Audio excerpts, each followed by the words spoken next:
We've come to the third and last part of this short introductory course to globalization. The course is about the phenomena of globalization. But in this last lecture, I will point out to you some of the kind of the structures or the images that I think is useful when you want to understand globalization as a phenomena and use it as an intake to global health. Let me first take you back to when we started. I haven't brought my globe today, but you remember that I told you about this fantasy that I had about a satellite, a telescope on a satellite that not only could picture the stars and the space and the beautiful images that the Hubble telescope sends back, but imagine this telescope that could picture the globe, the Earth, our world, and take pictures of the social systems and of the cultural systems that we have. It's kind of a nice fantasy, and I think it can be a helpful image if we hover up there and look down on our blue planet and see not only the seas and the land and the ice and so on, but can see the social structures that are there. We can't, of course, because the social structures are in our heads, but they are still very real, and they to make up different systems, and it's useful, I think, to categorize them in different systems. And so I've suggested 7 systems, but pick a number. We can categorize systems of many sorts. But for our purpose and into the field of global health, I think these 7 systems, or these 6 systems with global health as the 7th, are useful to imagine the processes that we have been talking about in the former lectures, and also the challenges that we face, and that will determine global health in the future in very specific manners. It's kind of 2 systems that stand out. It's the economic system and the technological system. And I put the economic system, the global economic system, the global market, the global trade, the globalization of production of goods and services. That has developed immensely. It's, as we have talked about earlier, and as I said, it's not a totally new phenomena as such, but the speed and the magnitude it has changed the world over the last only 30 years. And so the global economic system is first and foremost the market, the free market. That's where the exchange happens. That's what makes it global in a way. And it is a capitalist today, a capitalist system, and the economic system has transcended the nation state in a way that we could not imagine some time ago. It is as I said, a capitalist system, and it has properties, it has ways of functioning that creates or has led at least to immense inequalities in the world. And I talked about that in the former lecture. So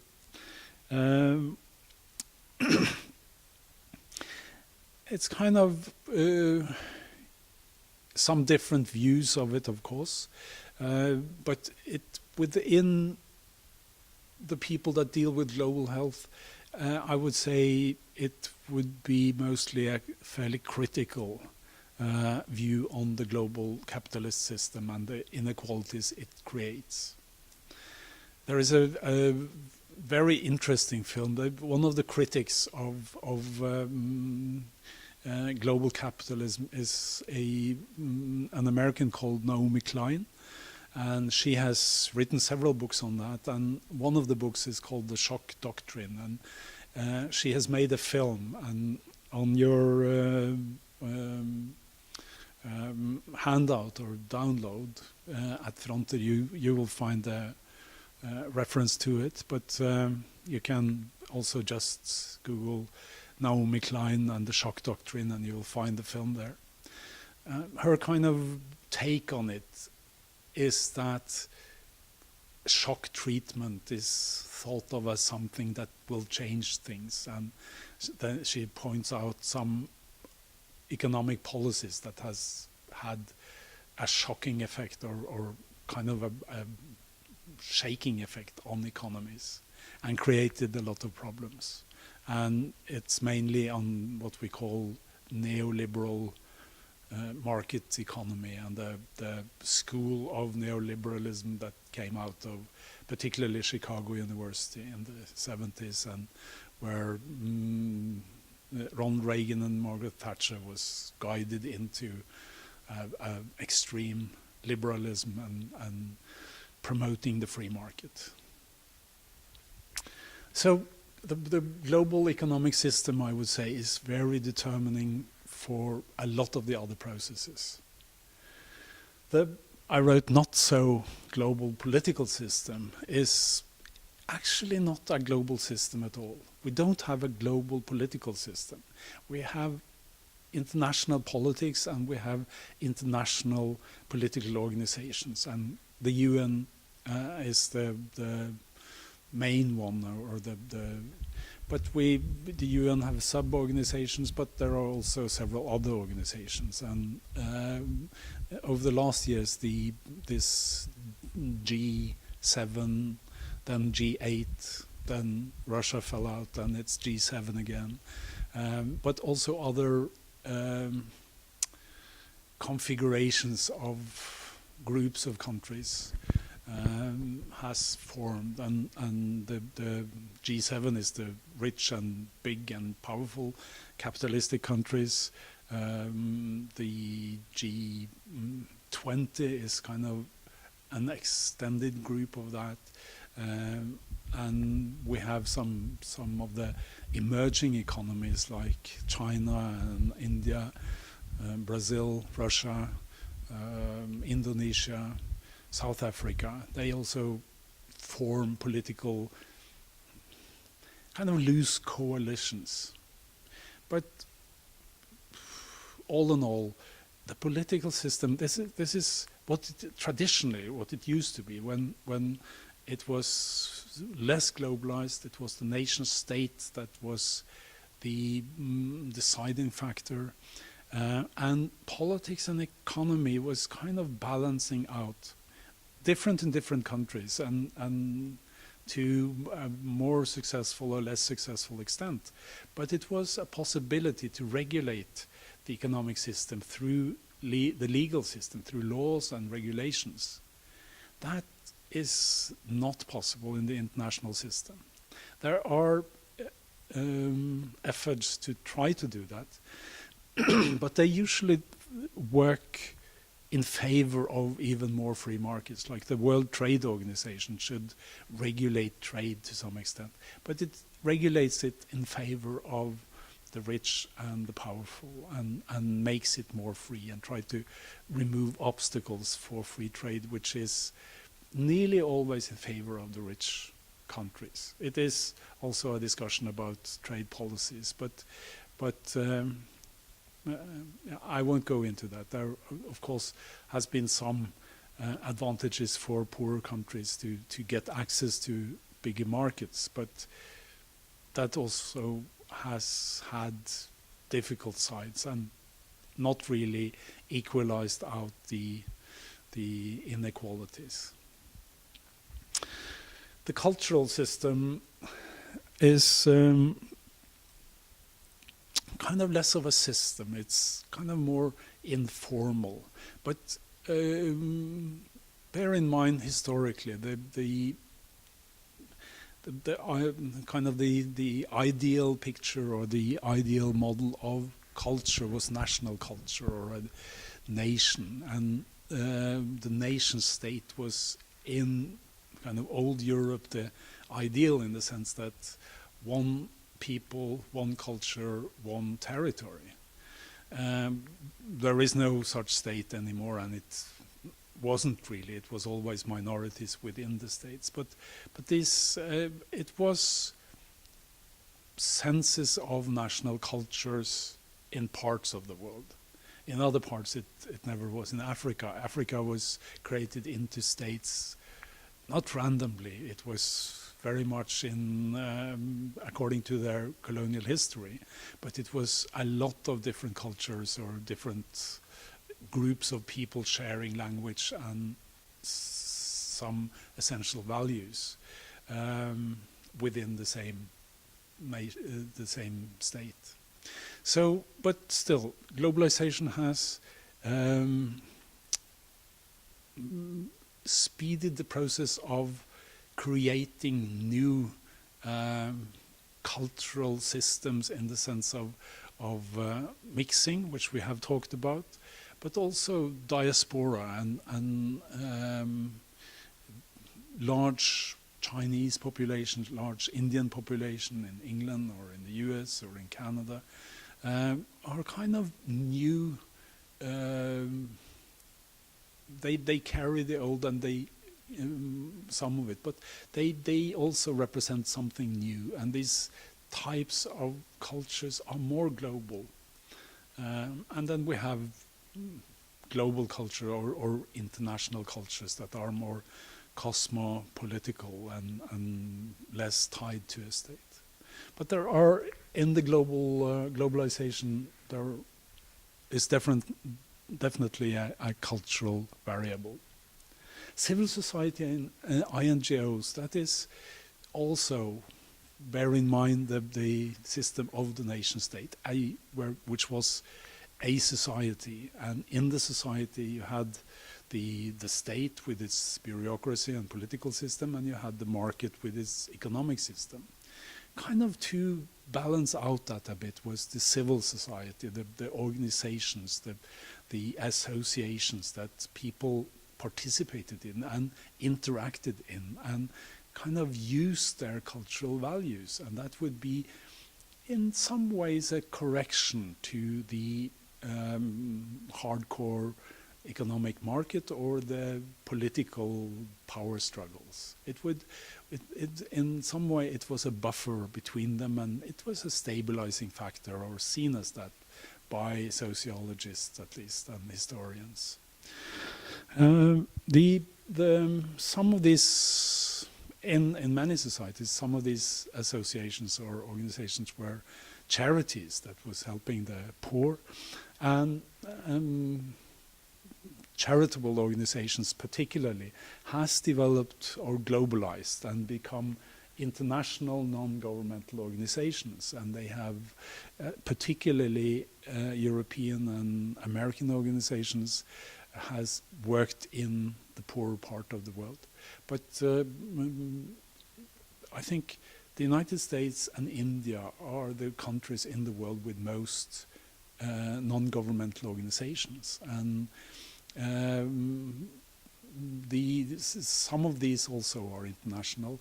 A lot of these work globally and has become global organizations that not only do charity, they do politics. They are a factor in a lot of what is going on, and so that is, I see that as a global system in its own right. The technological system we have talked a lot about.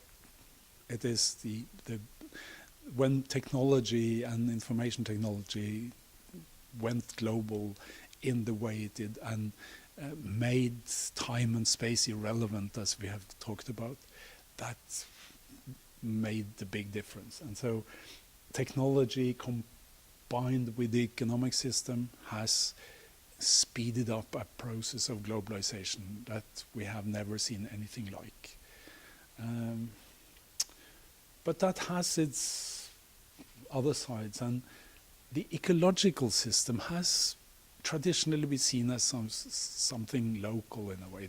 You have a local and as when I was trained as an anthropologist, that was what I would look for when I went on field work to Africa. Partly how the group of people I studied adapted to the local ecological system. That was very, for this type of early agricultural production, that was very important. That, but it was a variety of ecological systems, and some local ecological systems could struggle with pollution or the use that humans made of it. But that the global ecological system is kind of one system and are struggling or are developing in a direction which can affect us greatly. That is in a way new. We do know of historically, and then I mean geological history, thousands of years, that the climate has varied. And in Europe we had, and the northern part of the globe was under ice for thousands of years, some 10, 15,000 years ago, I think, or something like that. This is not my field, but that we now have a globe that may experience a natural climate change, but that climate change, a global warming, is fueled by human use of carbon dioxide or emissions of carbon dioxide going into the atmosphere. That is new, and that may make a difference, a very significant difference. So the global ecological system has to be taken into consideration together when we look at globalization. I put the health system. I didn't put a global health system because there actually isn't any. We have, and we talked about that in the former lecture, some international health systems that are in function. But the main health systems are national and organized and regulated nationally. So this is what I want you to do. Have this image in your head that you have the globe, and the globe has consists of these and many other systems that we could categorize to understand them better. These systems function, and they contains, or they are made up of processes, and some of these processes are characterized by what we discussed in the key concepts. They are characterized by speed, by mobility, by connectivity, or connectedness, these things. And the development, the historical unfolding of these processes within these systems also creates some challenges. And we have a lot of challenges that are interlinked. And one of the challenges we have mentioned is inequality, development of the economic system into an extremely unequal or system where the rich get richer and the poor get poorer, and the richest 1% of the world's population in 2015 passed the 50% mark and now own more than 50% of the world's wealth. And societies in Europe, in the US, but also in China and in Russia, there is a very strong trend towards more inequality. That is one process, one challenge that we face. We would say the greatest challenge that we probably face in the long run is the global warming. Regionally, in part of the world, we face conflicts as big challenges. We face the political problems. We don't seem to be able to, or those who work with that in a lot of states don't seem to be able to kind of pass into a system that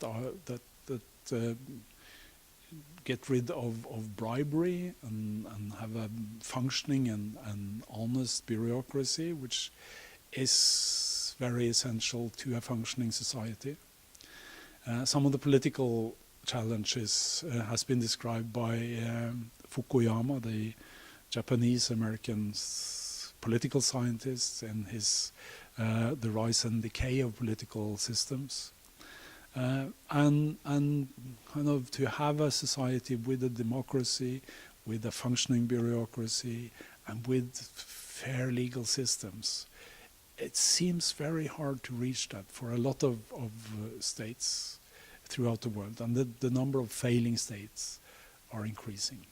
So we face a lot of challenges, and these are important determinants for global health. That is what I have to say about this, which is kind of an extra thing. Your focus should be on the book, on the key concepts. This course is primarily about globalization as a phenomena, but to understand that, you have to understand this type of structure, this type of global structure. So, thank you for watching, and good luck with your exam, if you're having it.